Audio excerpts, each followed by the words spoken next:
Hello, my dear students of class 6. New book पूर्वी आ चुकी है और इसको टीच भी किया जा रहा है स्कूल्स में, स्पेशली इन सीबीएसई बोर्ड में।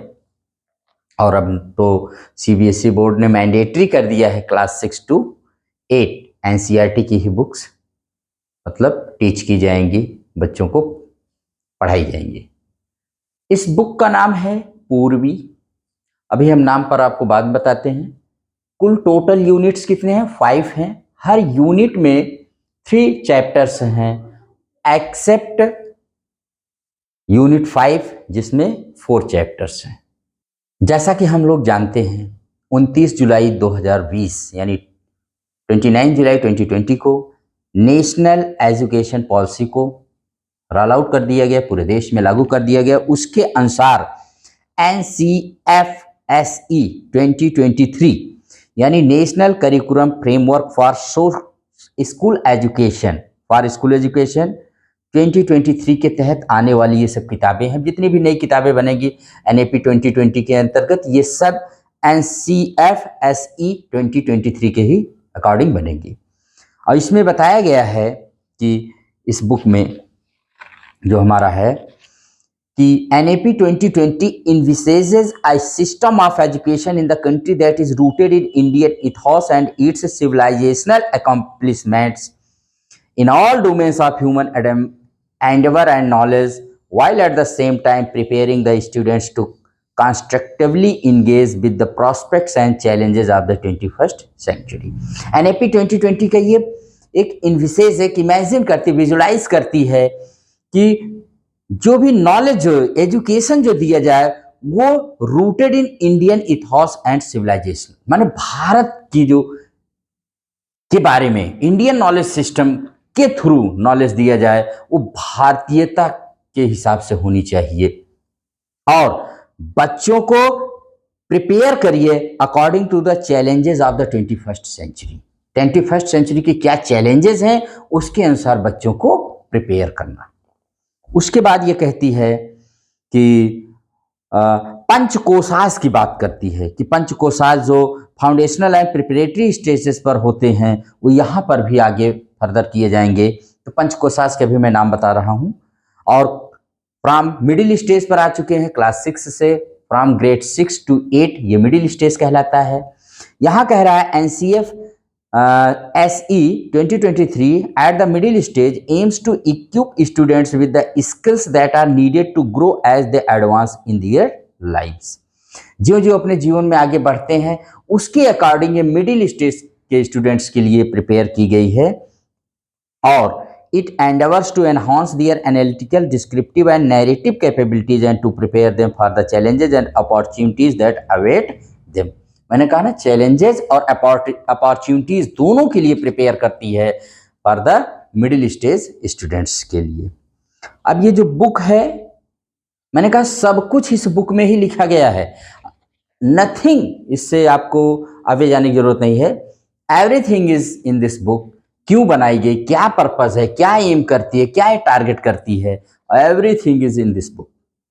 अब देखते हैं लैंग्वेज डेवलपमेंट। आप जानते हैं कि हर किसी के लाइफ में बहुत इंपॉर्टेंट रोल प्ले करता है और उसके मुताबिक जो बताई गई है कि इस बुक में जो बनाया गया है कि द करिकुलर गोल्स जो बनाए गए हैं, तो करिकुलर गोल्स में जैसे करिकुलर गोल्स 1 दिया गया कि students develop independent reading comprehension summarising skills of variety of text stories poems extracts of plays essays articles and news reports. माने इनको इंडिपेंडेंट रीडिंग कर सकें, कॉम्प्रिहेंस कर सकें, इनको समराइज कर सकें, ये CG1 है। माने curricular goal number 1। Curricular goal number 2 क्या दिया? Attains the ability to write about thoughts feelings and experiences of social events. कोई सोशल इवेंट्स है उसके बारे में क्या फील करते हैं, कैसे उसको राइट करते हैं, यानी राइटिंग एबिलिटी को डेवलप करने के पर्पज से। Curricular goal 3 develops the capacity for effective communication using language skills for questioning, describing, analyzing and responding। इसमें है कि एक कैपेसिटी आएगी उनके अंदर, डेवलप करेगी ये book effective communication using language skills, questioning, describing, इसके जरिए क्वेश्चनिंग करके, डिस्क्राइबिंग करके, एनालाइजिंग एंड रिस्पॉन्डिंग करके उनके अंदर ये कैपेसिटी आनी आएगी। Curricular goal 5 explores different literary devices and forms of literature. इसमें बच्चे लिटरेरी डिवाइस को पहचानेंगे, एक्सप्लोर करेंगे, लिटरेचर फॉर्म को एक्सप्लोर करेंगे। और CG5 कहता है develops the ability to recognise basic linguistic aspects word and sentence structure and use them in oral and written expression. तरह तरह के वर्ड एंड सेंटेंस स्ट्रक्चर देखेंगे और उसके अपने ओरल और रिटन एक्सप्रेशन में यूज करेंगे। अब इस यूनिट में there are 5 thematic units, 5 theme के साथ यहाँ यूनिट बनाई गई है और हर यूनिट का एक नाम है। तो सबसे पहले मैं आपको शॉर्ट में यूनिट्स नेम बता दे रहा हूँ कि क्या क्या यूनिट है। यूनिट नंबर 1 जिसका नाम है फेबल्स एंड फॉक टेल्स।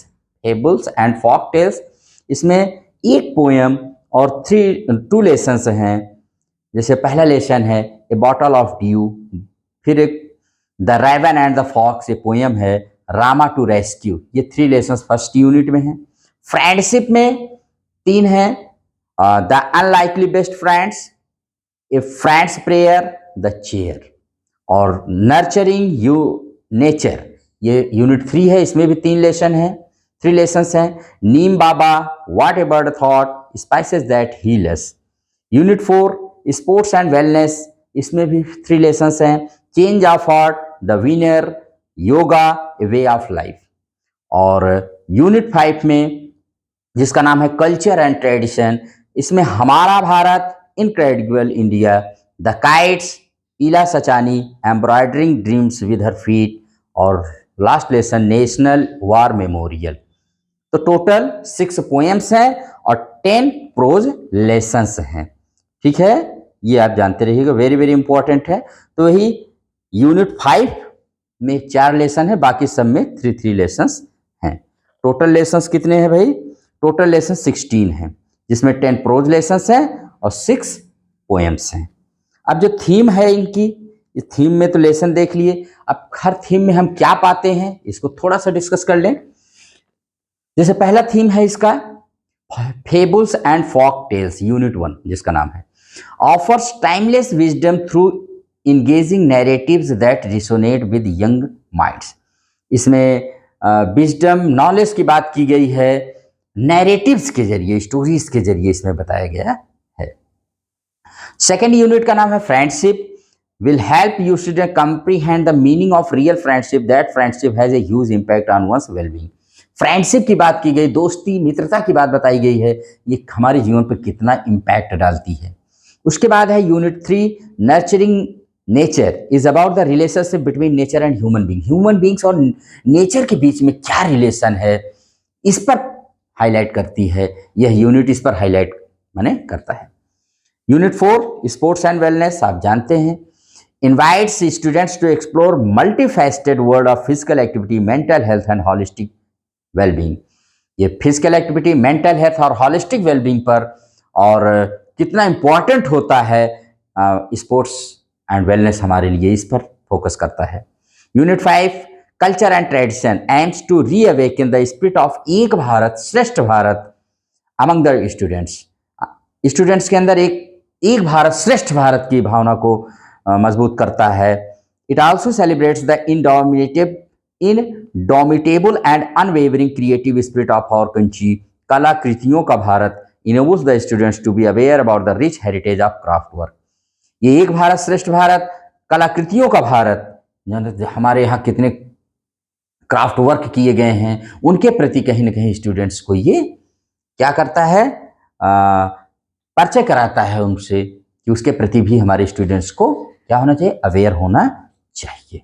ठीक है, तो हमारे यहाँ for the development of a person, a child के लिए पंचकोशास की अवधारणा की गई है। वो पंचकोशास क्या होते हैं भाई? पंचकोश, तो उसमें पहला जो होता है उसको कहते हैं अन्नमय कोश, यानी फिजिकल या फूड बॉडी या फूड को कहा जाता है अन्नमय कोश। Strength and physical wellbeing of the body, focusing on diet and exercise. ये अन्नमय कोश जो होता है focusing on diet and exercise पर करता है। सेकेंड कोश प्राणमय कोश है, to have constant flow of energy through the body and building inner strength. ये एनर्जी की बात करता है।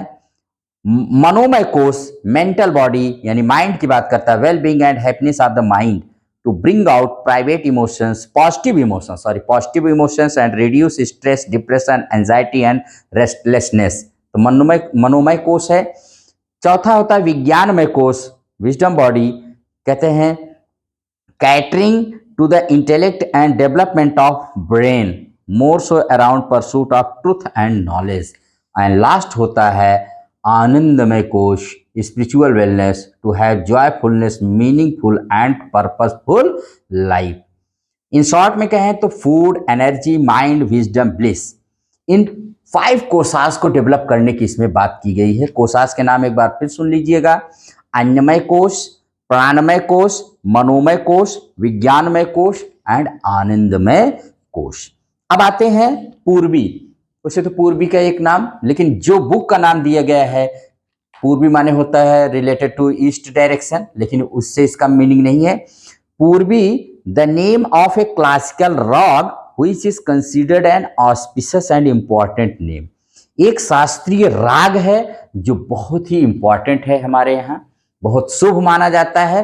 उस राग के, उस क्लासिकल राग के नाम पर इस इंग्लिश की बुक का class 6 to 8 all English books are named Poorvi. ठीक है,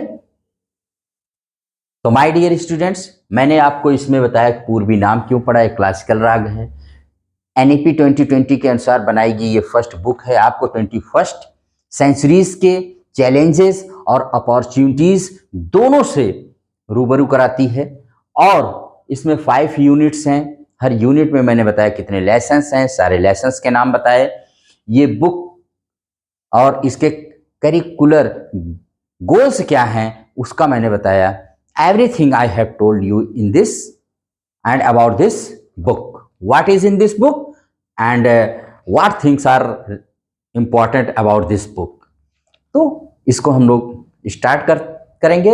आप इस बुक में जो मैंने इसका एक ओवरव्यू दिया है, वो चाहे पंचकोशास से लेकर के इसके नेम तक और इसके लेसन्स, इसके यूनिट, सबको जो मैंने बताया है आप उसको रिमेंबर रखेंगे और फिर आप प्रोग्रेस करेंगे, इसको रीड करेंगे स्टेप बाय स्टेप। हाँ, इसके लास्ट में थोड़ा सा एक जहाँ पर ये बताते हैं कि आप बहुत सारी एक्टिविटीज़ दी गई हैं, जैसे आपको let us discuss, let us think and reflect, let us speak, let us listen, let us learn, let us right, let us explore. ये सब जो एक्सरसाइजेस दी गई हैं, एक्टिविटीज़ दी गई हैं, बहुत ही इम्पॉर्टेंट हैं और आपको बहुत ज़्यादा ये आप इसको लाइक करेंगे और आपके डेवलपमेंट के लिए बहुत नेसेसरी है।